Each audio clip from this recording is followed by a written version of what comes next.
नमस्कार साथियों, मैं अश्विनी कुमार राय आप सभी का आपके अपने यूट्यूब चैनल में हार्दिक स्वागत करता हूं।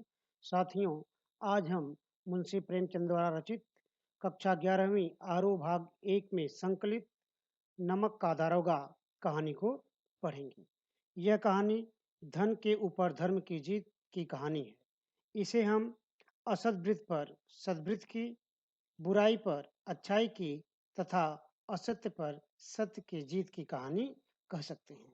इस कहानी को हम 2 भागों में पढ़ेंगे। ये पहला भाग है जिसमें हम मुंशी प्रेमचंद का संक्षिप्त जीवन परिचय जानेंगे तथा कहानी की सहज सरल व्याख्या को जानेंगे समझेंगे। अगर अभी तक आपने इस चैनल को सब्सक्राइब नहीं किया है तो कृपया सब्सक्राइब करें ताकि आगे आने वाले आपके पाठ्यक्रम से संबंधित वीडियो आपको समय समय पर मिलते रहें। तो आइए सबसे पहले देखते हैं मुंशी प्रेमचंद का संक्षिप्त जीवन परिचय। मुंशी प्रेमचंद का जन्म 31 जुलाई 1880 को वाराणसी जिले के लम्हे गांव में एक कायस्थ परिवार में हुआ। इनकी माता का नाम आनंदी देवी तथा पिता का नाम मुंशी अजायब राय था। अजायब राय लहमी गांव में डाक मुंशी थे। मुंशी प्रेमचंद का वास्तविक नाम धनपत राय श्रीवास्तव था, जो उर्दू में नवाब राय तथा हिंदी में प्रेमचंद नाम से अपनी रचनाएं लिखते थे। धनपत राय की आरंभिक शिक्षा फारसी में हुई। उनका पहला विवाह 15 साल की उम्र में हुआ। 1906 में उनका दूसरा विवाह शिवरानी देवी से हुआ, जो बाल विधवा थी। वे सुशिक्षित महिला थीं, जिन्होंने कुछ कहानियां और प्रेमचंद घर में नामक जीवनी लिखी। उनकी 3 संतानें थीं, श्रीपत राय, अमृत राय और कमला देवी श्रीवास्तव। धनपत राय श्रीवास्तव, जो प्रेमचंद नाम से जाने जाते हैं, वो हिंदी और उर्दू के सर्वाधिक लोकप्रिय उपन्यासकार, कहानीकार एवं विचारक थे।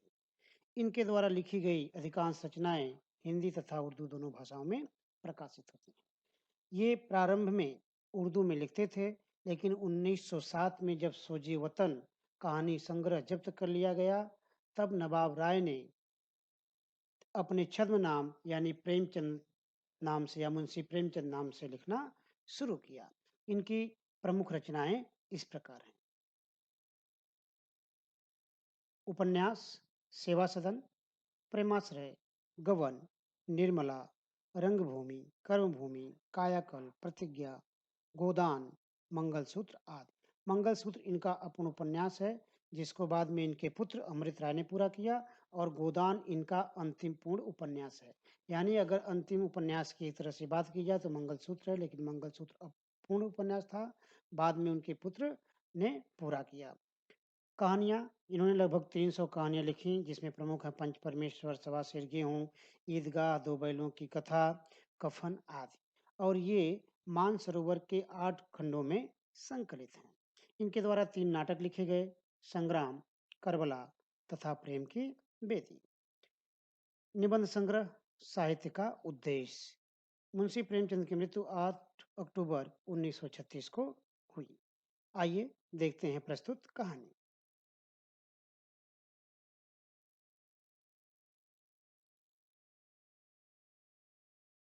प्रस्तुत कहानी नमक का दारोगा मुंशी प्रेमचंद की आदर्शोन्मुख यथार्थवाद की एक मुकम्मल कहानी है। यह धन के ऊपर धर्म की जीत की कहानी है। धन और धर्म को क्रमशः असद्वृत पर सद्वृत की, बुराई पर अच्छाई की, असत्य पर सत्य की जीत भी कह सकते हैं।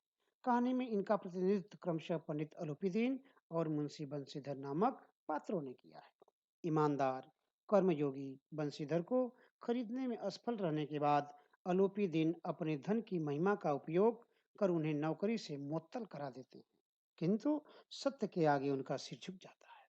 वे सरकारी महकमे से बर्खास्त बंशीधर को इस निवेदन के साथ कि परमात्मा से यही प्रार्थना है कि वह आपको सदैव वही नदी के किनारे वाला बेमुरव्वत उद्दंड किंतु धर्मनिष्ठ दरोगा बनाए रखे, बहुत ऊंचे वेतन और भत्ते के साथ अपनी सारी जायदाद का मैनेजर नियुक्त करते हैं। संक्षेप में अगर हम कहें तो यह कहानी धन के ऊपर धर्म की और बुराई पर अच्छाई की, असत्य पर सत्य की जीत की कहानी है।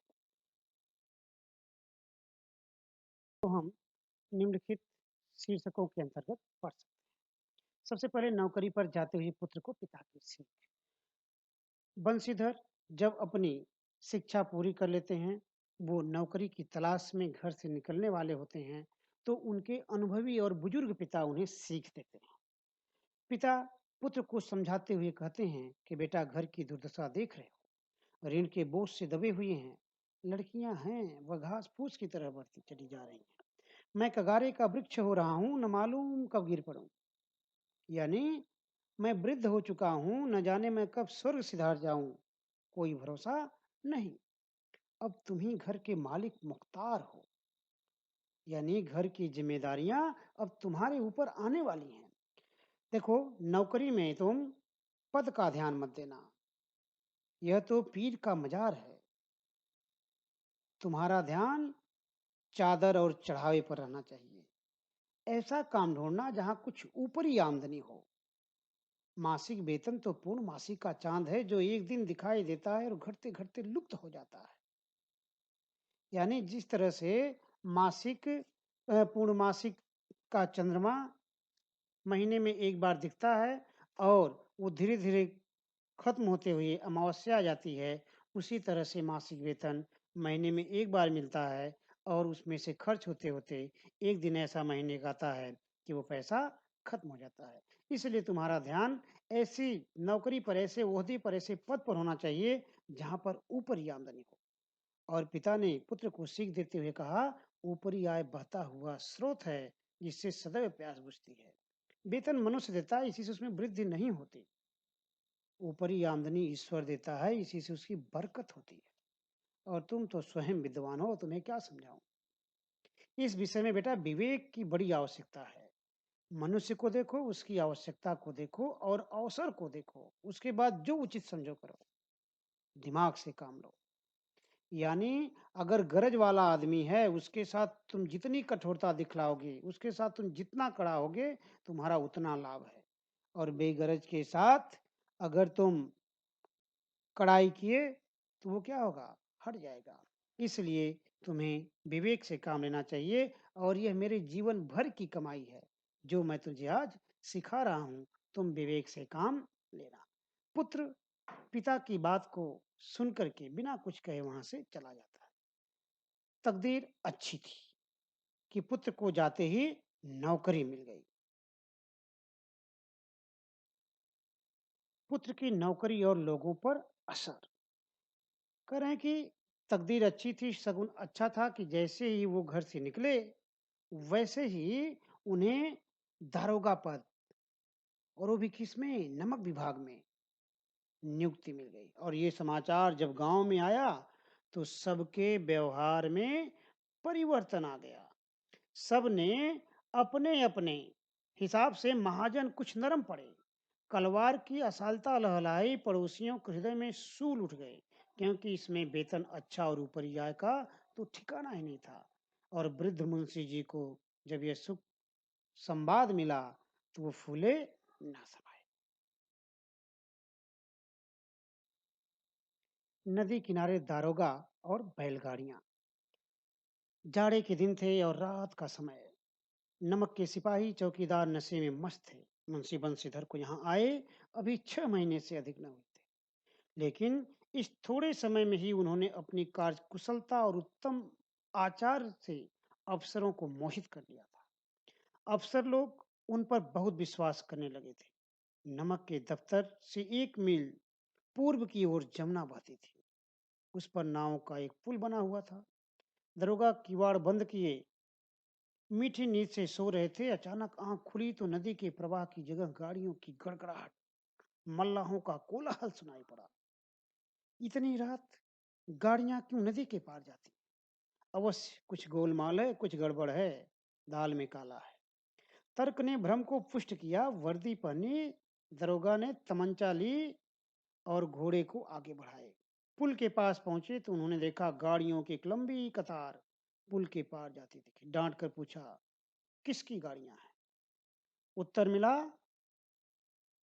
पंडित अलोपीदीन की।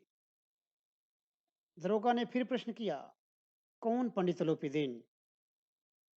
दातागंज के। मुंशी बंशीधर यानी दरोगा चौके। पंडित अलोपीदीन इस इलाके के सबसे प्रतिष्ठित जमींदार थे। लाखों रुपए का लेन देन करते थे। इधर छोटे से बड़े कौन ऐसे थे जो उनके यहाँ न आते हों और जो उनके ऋणी न हों। यहाँ तक कि अंग्रेज अफसर भी उनके इलाके में शिकार खेलने आते और उनके मेहमान होते। उनके यहाँ 12 महीने सदाव्रत चलता। मुंशी जी ने फिर पूछा, गाड़ियां कहाँ जाएंगी? उत्तर मिला, कानपुर। लेकिन इन गाड़ियों में क्या है, इन बोरों में क्या है? सन्नाटा छाया रहा। दारोगा ने घोड़े को एक तरफ लगा करके बोरियों को टटोला, तो ये क्या थी? ये तो नमक। उनका भ्रम दूर हो गया। इसमें क्या भरे हुए हैं? नमक के ढेले हैं। यानी इन गाड़ियों में जो नमक की बोरियां लदी हुई हैं, सब में नमक है। गाड़ियों के माध्यम से नमक जा रहा है।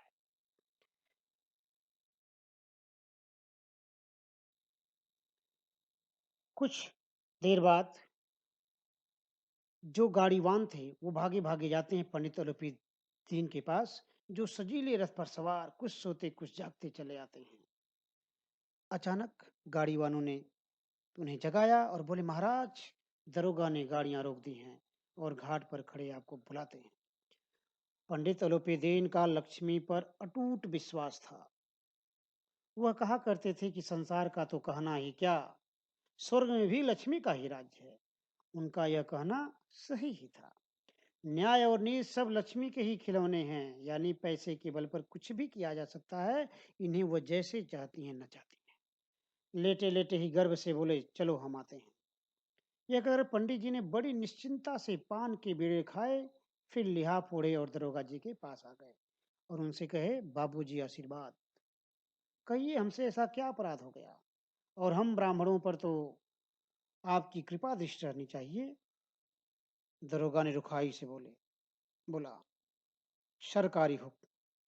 पंडित अलोपीदीन ने हंसकर कहा, हम सरकारी हुक्म को नहीं जानते और न सरकार को। हमारे सरकार तो आप ही हैं। हमारा और आपका तो घर का मामला है। हम कभी आपसे बाहर नहीं हो सकते। आपने व्यर्थ का कष्ट उठाया। ये कैसे हो सकता है कि हम इधर से चलें जाएं और घाट के देवता को चढ़ावा न चढ़ाएं? बिना आपको चढ़ावा चढ़ाए हम यहाँ से कहाँ जाने वाले?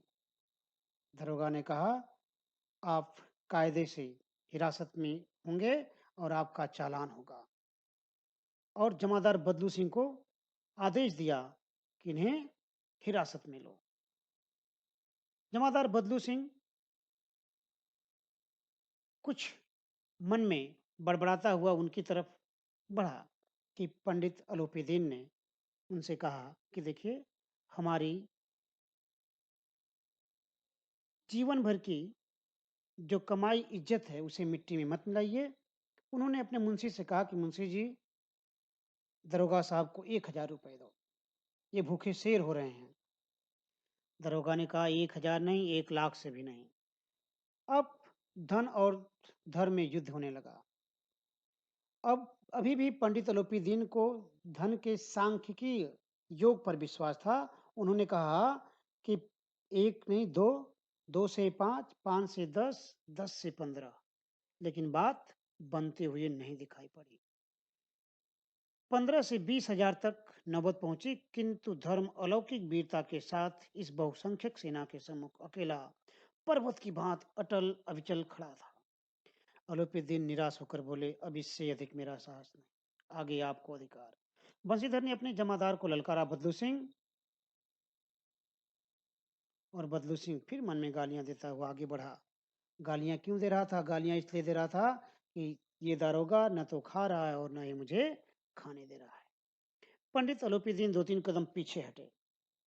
अत्यंत दीनता से बोले, बाबू साहब, ईश्वर के लिए मुझ पर दया कीजिए। मैं 25,000 पर निपटारा करने को तैयार। दरोगा ने कड़क कर कहा, असंभव बात। 30,000 पर किसी भी तरह संभव नहीं। क्या 40,000 पर भी नहीं? 40,000 नहीं, 40 लाख पर भी नहीं। और उन्होंने बदलू सिंह से फिर कहा कि इस आदमी को अभी हिरासत में लो। अब मैं एक शब्द भी नहीं सुनना चाहता। इधर जैसे ही आगे बदलू सिंह बढ़ता है, बदलू को बढ़ते देख करके पंडित अलोपीदीन मूर्छित हो जाते हैं, गिर पड़ते हैं और बदलू उन्हें हिरासत में ले लेता है। न्यायालय, न्याय और दारोगा। करे दुनिया सोती थी लेकिन दुनिया की जीभ जगती थी। सवेरे देखिए तो सबके मन में, चाहे बालक हों, वृद्ध हों, सबके मुँह से बस यही बात सुनाई देती थी। जिसे देखिए वही पंडित जी के इस व्यवहार पर टीका-टिप्पणी कर रहा था। निंदा की बौछारें हो रही थी, मानो संसार से अब पापी का पाप कट गया हो। पानी को दूध के नाम से बेचने वाला ग्वाला, कल्पित रोज नामचे भरने वाले अधिकारी वर्ग, रेल में बिना टिकट सफर करने वाले बाबू लोग, जाली दस्तावेज बनाने वाले सेठ और साहूकार, सबके सब देवताओं की भांति गर्दनें चला रहे थे।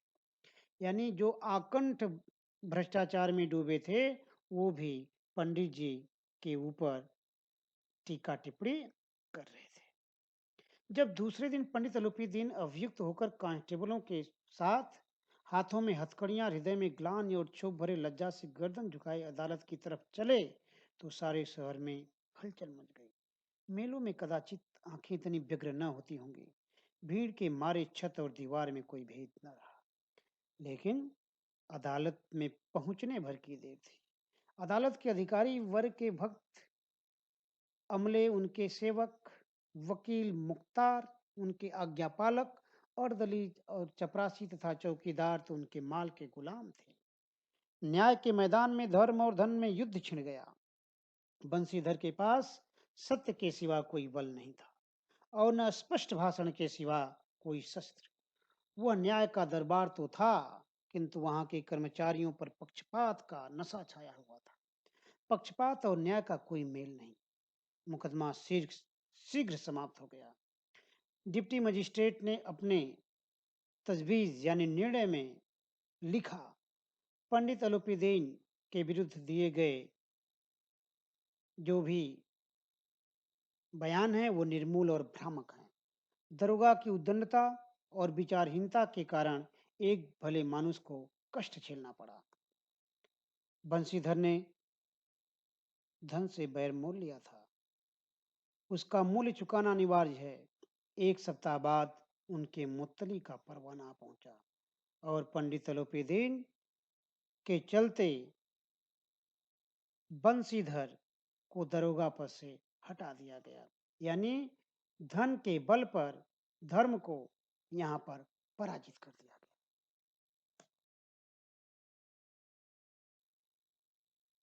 दरोगा के पिता का व्यवहार। जब यह संवाद बूढ़े मुंशी को पता चला, तो वो तो पहले से ही पुत्र के व्यवहार से कुड़बुड़ा रहे थे कि चलते चलते इस लड़के को समझाया था लेकिन इसने एक न सुनी। अब हम सबके तगादेश हैं, नौकरी हमने भी की है, ये ईमानदार बनने चले हैं। घर में चाहे अंधेरा हो, मस्जिद में अवश्य दिया जलाएंगे। बंशीधर के घर पहुंचने पर क्रोध में बोले, जी चाहता है कि तुम्हारा और अपना सिर फोड़ लूं। क्रोध में कुछ और कटु बातें कहीं। वो तो अच्छा हुआ कि बंशीधर वहां से चले गए, नहीं तो क्रोध और विकट रूप धारण करता। और इधर वृद्धा माता के तो मानो सारे सपने टूट गए। उसे दुख हुआ क्योंकि उसकी तीर्थ यात्राओं की सारी कामनाएं, प्लानिंग, योजनाएं मिट्टी में मिल गई और पत्नी ने तो कई दिनों तक सीधे मुंह बात नहीं किया।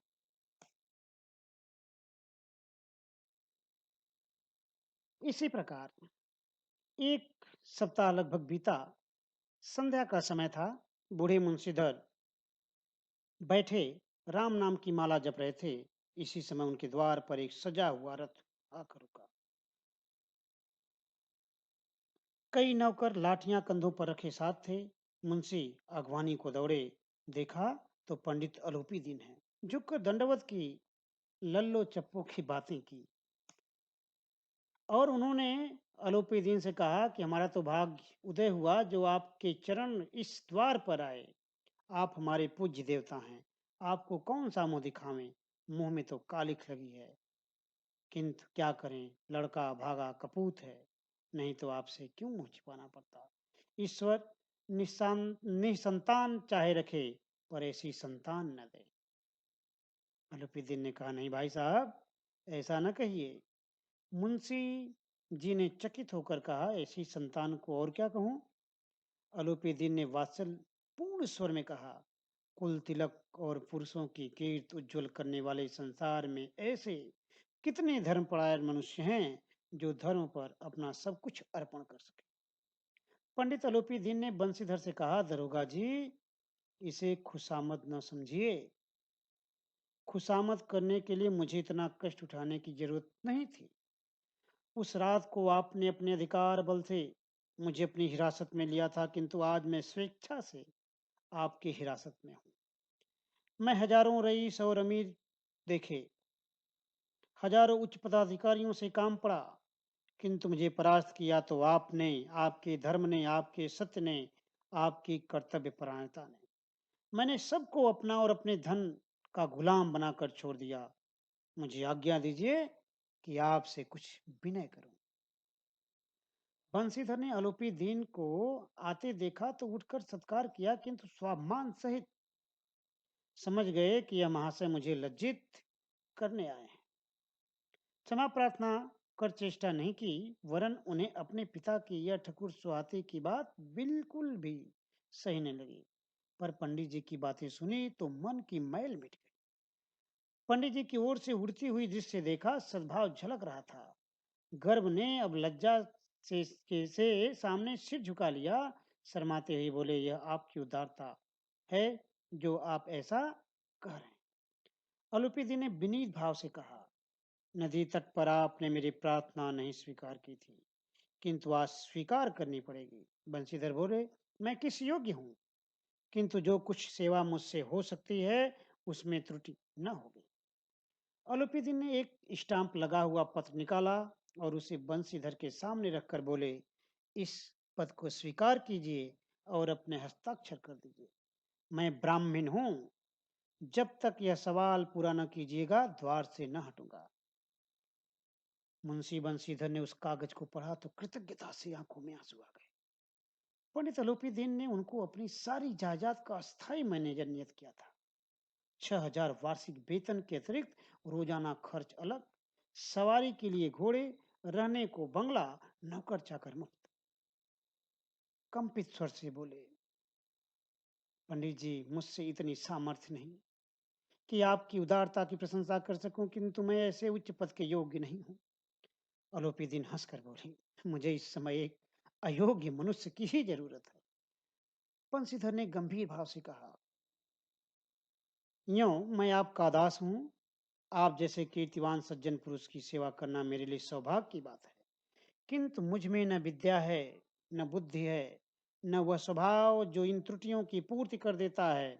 ऐसे महान कार्य के लिए एक बड़े मर्मज्ञ अनुभवी मनुष्य की जरूरत है। अलोपीदी ने कलमदान से कलम निकाली और उसे बंशीधर के हाथ में देकर बोले, न मुझे विद्वता की चाह है, न अनुभव की, न मर्मज्ञता की, न कार्य कुशलता की। इन गुणों के महत्व का परिचय खूब पा चुका हूँ। अब सौभाग्य और सुअवसर ने मुझे वह मोती दे दिया है जिसके सामने योग्यता और विद्वता की चमक फीकी पड़ जाती। यह कलम लीजिए, अधिक सोच विचार न कीजिए, दस्तखत कर दीजिए। परमात्मा से यही प्रार्थना है कि वह आपको सदैव वही नदी के किनारे वाला बेमुरवत, उद्दंड, कठोर परंतु धर्मनिष्ठ दरोगा बनाए रखे। बंशीधर की आंखें डबडबा आई। हृदय के संकुचित पात्र में इतना एहसान न समा सका। एक बार फिर पंडित जी की ओर भक्ति और श्रद्धा की दृश्य देखते और कांपते हुए हाथ से मैनेजरी के कागज पर हस्ताक्षर कर दिए। आलोपी दीन ने प्रफुल्लित होकर उन्हें गले से लगा लिया।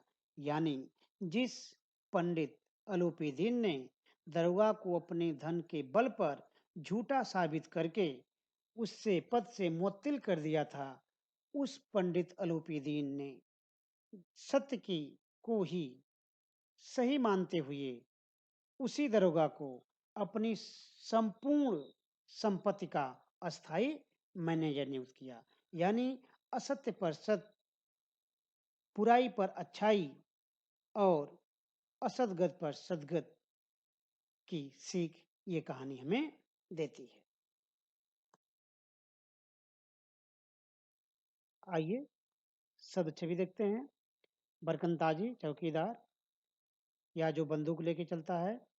सदाव्रत हमेशा अन्न बाँटने वाला, मुख्तार कलेक्ट्री में वकील से कम दर्जे का वकील, कातर परेशान दुखी, सजीले सजे हुए, कायदे नियमानुसार, अमले नौकर-चाकर, अर्दली, किसी बड़े ऑफिसर के साथ रहने वाला खास चपरासी, तजवीज़, निर्णय, अकारत, व्यर्थ, पछैये, पश्चिमी। मेरे विद्यार्थियों, मुझे उम्मीद है कि यह पाठ आपको आसानी से समझ में आ गया होगा। इस पाठ से संबंधित महत्वपूर्ण प्रश्नोत्तरों को लेकर दूसरी वीडियो हम शीघ्र आपकी सेवा में आएँगे। तब तक के लिए नमस्कार। आप अपनी पढ़ाई को सुचारू रूप से करते रहिए। धन्यवाद।